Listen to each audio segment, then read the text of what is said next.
Welcome to HR9 news. Army jawan భూమికి రక్షణ కరువాయే.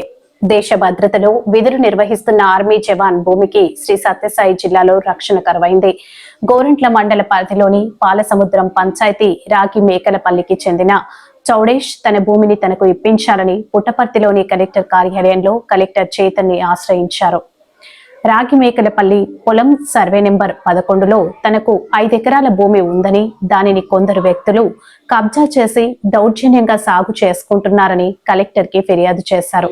ఇలా 3 సంవత్సరాల నుంచి తాను రెవెన్యూ అధికారుల చుట్టూ ప్రదక్షిణలు చేస్తున్నానని వాపోయారు. దేశ రక్షణకు వెళ్లి తిరిగి 6 నెలలకు ఒకసారి ఊరికి రావడం జరుగుతుందని తెలిపారు. ఇలా 30 రోజులు సెలవు ఇస్తే ప్రతిరోజు రెవెన్యూ కార్యాలయాల చుట్టూ తిరగడమే సరిపోతుందని పేర్కొన్నారు. ఈ సమస్యతో తన కుటుంబం గడవడమే గగనమైందని కన్నీరు పెట్టుకున్నారు. దేశ ప్రజల రక్షణ కోసం పోరాడుతుంటే తన భూమిని కొందరు స్వార్థపరులు కబ్జా చేయడం దారుణమని వాపోయారు. తనకి న్యాయం జరగనప్పుడు అధికారులు ప్రజలకు ఎటువంటి న్యాయం చేస్తున్నారు అని జవాన్ చౌడేష్ ప్రశ్నించారు. ఇప్పటికైనా అధికారులు స్పందించి తనకు న్యాయం చేయాలని వేడుకున్నారు. నమస్తే సార్, నా పేరు చౌడేష్. నేను ఆర్మీ డిఫెన్స్ ఏఐడి డిపార్ట్మెంట్లో నుంచి వర్క్ చేస్తున్నాను. ప్రజెంట్ నేను ఇప్పుడు జమ్మూ కాశ్మీర్ పూంచ్ సెక్టర్లో విధులు నిర్వహిస్తున్నాను. నేను మాది రాగమేకలపల్లి పాలసముద్రం పంచాయతీ గోరంట్ల మండలం సత్యసాయి డిస్టిక్. సార్ గత 3 సంవత్సరాలుగా భూమి ఉందో అది వేరే వాళ్ళు ఆక్యుపైడ్ చేసుకుని దాన్ని దౌర్జన్యంగా వాళ్ళు వ్యవసాయం చేయడం జరుగుతుంది. మేము ఏదైతే వ్యవసాయం పొలం చేస్తామో ఆ పొలంలో మా అమ్మ నాన్న ఇద్దరే ఉంటారు సార్ ఇంట్లో. వాళ్ళు ఏదైనా వాళ్ళ దగ్గరికి పోయేసి మా పొలంలో ఎందుకు వ్యవసాయం చేస్తారని చెప్తే కనుక వాళ్ళు మేము దౌర్జన్యంగా మేము వ్యవసాయం చేస్తాం, మీరు ఏం చేసుకుంటారు చేసుకోకపోండి అని చెప్పేసి ఈ విధంగా గొడవలతో దాడి చేసినారు. చాలాసార్లు పోలీస్ స్టేషన్లో కేసు పెట్టడం కూడా జరిగింది గత ప్రభుత్వం ఉన్నప్పుడు. అప్పుడు ఏమీ స్పందించలేదు సరిగా.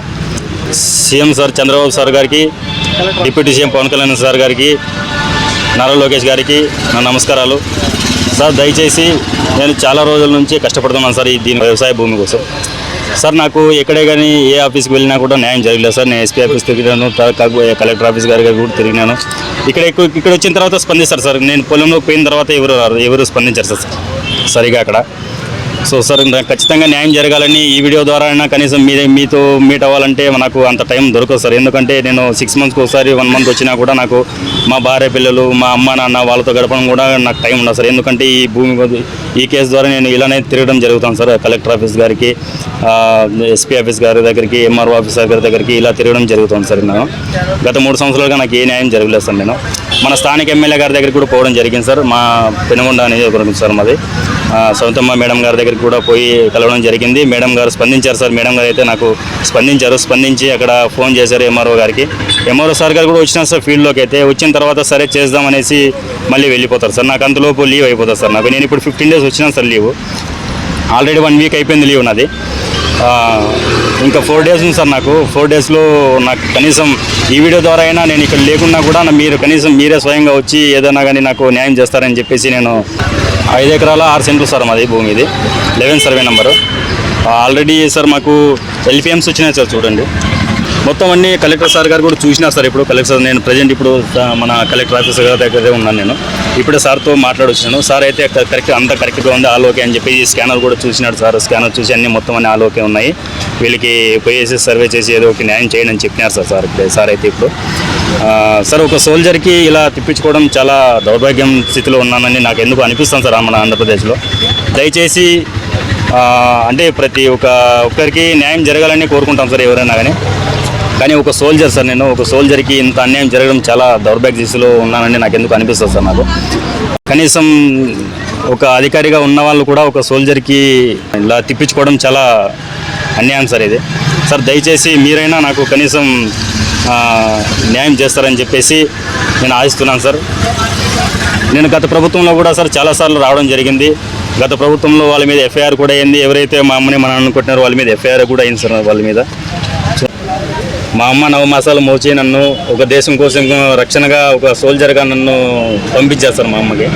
కాకపోతే ఈరోజు మా అమ్మకి నేను ప్రశ్న లేకుండా ఉన్నాను సార్. నేను కనీసం మా అమ్మని కాపాడుకోలేనప్పుడు నేను దేశాన్ని కాపాడుకుని కూడా చాలా తప్పు సార్. ఎందుకంటే ఫస్ట్ కన్న తల్లి తర్వాతనే ఏదైనా కానీ అంటారు సార్. ఎవరైనా కానీ ఒక గురువు అయినా సరే, ఒక అమ్మ తర్వాత ఏదైనా కానీ. అలాంటిది మా అమ్మకే రక్షణ లేకుండా పోయింది సార్. ఒక సోల్జర్గా వాళ్ళ తల్లికి రక్షణ లేకుండా పోయింది సార్ మన ఆంధ్రప్రదేశ్. మన ఎక్స్ మినిస్టర్ గారి దగ్గర కూడా వెళ్ళడం జరిగింది అప్పట్లో. కాకపోతే నాకు ఈ విధంగా స్పందించలేదు సార్ వాళ్ళు. ప్లీజ్ సార్, దయచేసి నాకు ఈ విధంగా శాశ్వత పరిష్కారం చేయాలని ఈ వీడియో ద్వారా అయినా సార్ దయచేసి నాకు న్యాయం చేయండి. మీరు న్యాయం చేస్తారని ఆశిస్తున్నాను సార్. నేను మీ మంగళగిరికి కాకపోతే నాకు అంత అపాయింట్మెంట్ దొరకదు సార్. నాకు రావడం కూడా కొంచెం టైం దొరకదు సార్. ఎందుకంటే నాకు ఇలానే సరిపోతుంది సార్. నేను రావడం ఇక్కడ తిరగడం ఇలానే సరిపోతుంది సార్. ఏదైతే సార్ వాళ్ళ మీద ఎఫ్ఐఆర్ కూడా అయింది సార్. చూడండి, ఎఫ్ఐఆర్ కూడా వాళ్ళ మీద 307 సెక్షన్ పెట్టి ఎఫ్ఐఆర్ కూడా అయింది సార్ వాళ్ళ మీద గత ప్రభుత్వంలో. కాకపోతే వాళ్ళు ఎక్స్ మినిస్టర్ మాల్గొండల శంకరనారాయణ వాళ్ళ అండదండలతో వాళ్ళు ఇలా బయట తప్పించుకుని తిరగడం జరుగుతుంది సార్. ఇది ఒక సోల్జర్కి ఇలా చేయడం చాలా దారుణం సార్. ఎవరైతే మొన్న మురళీ నాయక్ గారు, అమరవీరులైన మన మురళీ నాయక్ గారికి ఎవరైతే అక్కడ వచ్చి అందరూ సంతాపం చూపించారు సార్.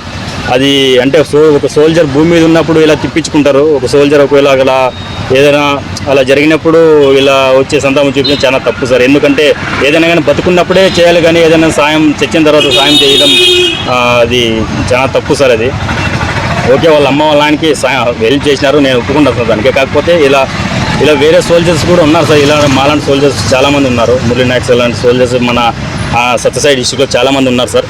ప్రతి ఒక్కరికి ఇలా అన్యాయం జరిగితే చాలా దౌర్భాగ్య స్థితిలో ఉన్నామని ఎందుకు అనిపిస్తుంది సార్ నాకు.